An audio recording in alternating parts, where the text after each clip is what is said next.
Oke. Assalamualaikum warahmatullahi wabarakatuh. Perkenalkan kami dari kelompok 2. Di sini kami akan mempresentasikan mengenai audit siklus pengeluaran. Dengan saya sendiri Mukfiratul Mafia dengan NIM 190302026 dengan rekan saya Yuni Atika Sari dengan NIM 1903020414. Dan saya Alfiana Rizka Amalia dengan NIM 19030202. di sini kami akan membahas yang pertama mengenai konsep dasar siklus pengeluaran, yang kedua aktivitas pengendalian dalam sistem informasi akuntansi pengeluaran kas, yang ketiga penjelasan program audit untuk pengujian pengendalian terhadap transaksi pengeluaran kas, yang keempat evaluasi hasil pengujian pengendalian, yang kelima deskripsi utang usaha, yang keenam perbedaan karakteristik utang lancar dan aktiva lancar, yang ketujuh, perbedaan pengujian substansif terhadap utang lancar dan aktiva lancar. Yang kedelapan, prinsip akuntansi berterima umum dalam penyajian utang di neraca. Yang kesembilan, tujuan pengujian substansif terhadap utang usaha. Yang ke-10, program pengujian substansif terhadap utang usaha. Yang pertama, konsep dasar siklus pengeluaran. Siklus pengeluaran terdiri dari transaksi pengeluaran barang dan jasa.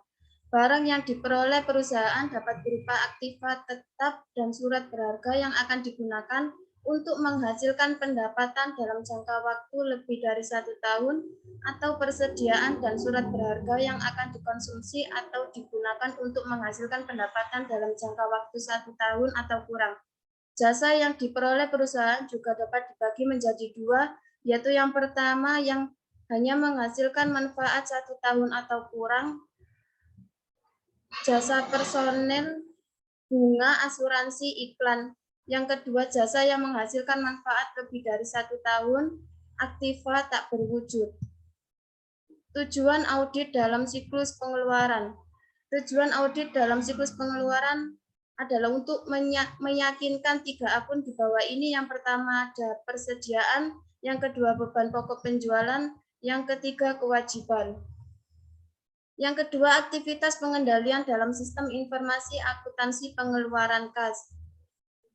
Berdasarkan salah saji yang diperkirakan akan terjadi dalam transaksi pengeluaran kas sebagaimana dirinci dalam tabel di atas, aktivitas pengendalian yang dapat mencegah dan mendeteksi salah saji tersebut mencakup yang pertama, penandatanganan cek harus mereview bukti kas keluar dan dokumen pendukungnya. Yang kedua, pembubuhan cap lunas terhadap bukti kas keluar yang telah dibayar beserta dokumen pendukungnya. Yang ketiga, pengecekan secara independen antara cek dengan bukti kas keluar. Yang keempat, pertanggungjawaban semua nomor urut cek. Yang kelima, pengecekan secara independen posting ke dalam catatan akuntansi. Yang keenam, rekonsiliasi bank secara periodik oleh pihak ketiga yang independen. Yang ketujuh, pengecekan secara independen terhadap tanggal yang tercantum dalam bonggol cek dan tanggal pencatatannya. Yang ketiga, penjelasan program audit untuk pengujian pengendalian terhadap transaksi pengeluaran kas. Yang pertama, lakukan pengamatan terhadap prosedur pembuatan cek dan pencatatan cek ke dalam register cek. Yang kedua, ambil sampel transaksi pengeluaran kas dari register cek dan lakukan pemeriksaan terhadap dokumen pendukung. Yang ketiga, periksa bukti digunakannya formulir bernomor urut tercetak dan pertanggungjawaban pemakaian formulir tersebut. Yang keempat, ambil sampel bukti kas keluar yang telah dibayar dan lakukan pengusutan ke dokumen dan catatan akuntansi yang bersangkutan.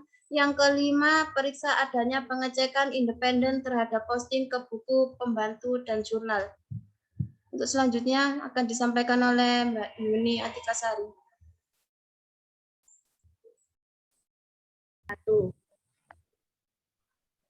Slide selanjutnya mengenai evaluasi hasil pengujian pengendalian.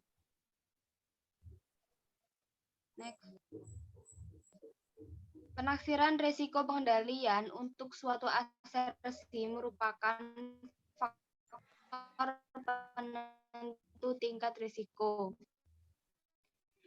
Deteksi yang dapat diterima untuk suatu seri yang pada gilirannya akan bersif yang direncanakan yang harus dilakukan udalian deteksi terlalu rendah, risiko deteksi dapat terlalu tinggi ditetapkan dan auditor dapat melaksanakan pengujian substansif yang tidak memadai, auditnya tidak efektif. Sebaliknya, jika risiko pengendalian ditaksir terlalu tinggi, auditor dapat melakukan pengujian substansif melebihi dari jumlah yang diperlukan sehingga auditor melakukan audit yang tidak efisien. Next. Selanjutnya mengenai deskripsi utang usaha. Utang usaha termasuk sebagai unsur utang lancar. Utang lancar meliputi semua kewajiban yang akan dilunasi dalam periode jangka pendek atau 1 tahun atau kurang dari tanggal neraca atau dalam siklus kegiatan normal perusahaan. Dengan cara mengurangi aktiva yang dikelompokkan dalam aktiva lancar atau dengan cara menimbulkan utang lancar yang lain.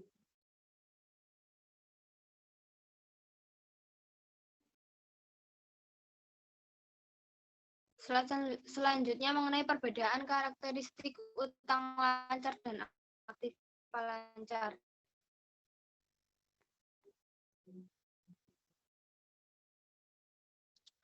Perbedaan utang lancar dan aktiva lancar yang menyebabkan perbedaan di dalam pengujian substansifnya sebagai berikut. Yang pertama, dalam menyajikan aktiva lancar, klien berkecenderungan umum untuk menyajikan aktiva tersebut lebih tinggi dari jumlah yang senyatanya. Selanjutnya, dalam menyajikan aktiva lancar, klien menghadapi masalah penilaian unsur-unsur aktiva lancar bertanggal neraca.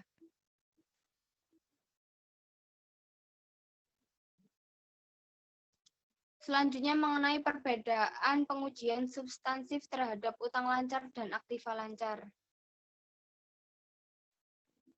Perbedaan pengujian substansif terhadap utang lancar dengan pengujian substansif terhadap aktiva lancar adalah pengujian substansif terhadap utang lancar ditunjukkan untuk menemukan adanya penyajian utang lancar yang lebih rendah dari jumlah yang seharusnya. Sedangkan pengujian substansif terhadap aktiva lancar ditunjukkan untuk menemukan adanya penyajian aktiva lancar yang lebih tinggi dari jumlah yang seharusnya. Selanjutnya dalam penyajian substansif terhadap aktiva lancar, auditor menghadapi masalah penentuan kewajaran nilai aktiva lancar yang dicantumkan dalam neraca. Selanjutnya akan dijelaskan oleh teman saya, Alfiona Rizka Amalia. Materi selanjutnya mengenai prinsip akuntansi berterima umum dalam penyajian utang di neraca. Prinsip-prinsipnya meliputi yang pertama, setiap jenis utang lancar harus disajikan secara terpisah jika jumlahnya material. Yang kedua, utang kepada perusahaan afiliasi dan karyawan perusahaan harus dipisahkan dari utang kepada pihak ketiga yang independen. Yang ketiga, aktiva yang dijaminkan dalam penarikan utang lancar harus diungkapkan dalam laporan keuangan. Yang keempat, aktiva dan tidak boleh digabungkan penyajian dalam jumlah neto. Dan yang terakhir yaitu utang bersyarat harus dijelaskan dalam neraca. Materi selanjutnya yaitu tujuan pengujian substansif terhadap utang usaha. Tujuan audit terhadap utang usaha meliputi yang pertama, memperoleh keyakinan tentang keandalan catatan akuntansi yang bersangkutan dengan utang usaha. Yang kedua, membuktikan keberadaan utang usaha dan keterjadian transaksi yang berkaitan dengan utang usaha yang dicantumkan di neraca. Yang ketiga, membuktikan kelengkapan transaksi yang dicatat dan dalam catatan akuntansi dan kelengkapan saldo utang usaha yang disajikan di neraca. Selanjutnya, membuktikan kewajiban klien yang dicantumkan di neraca. Dan yang terakhir, membuktikan kewajiban dan pengungkapan utang usaha di neraca.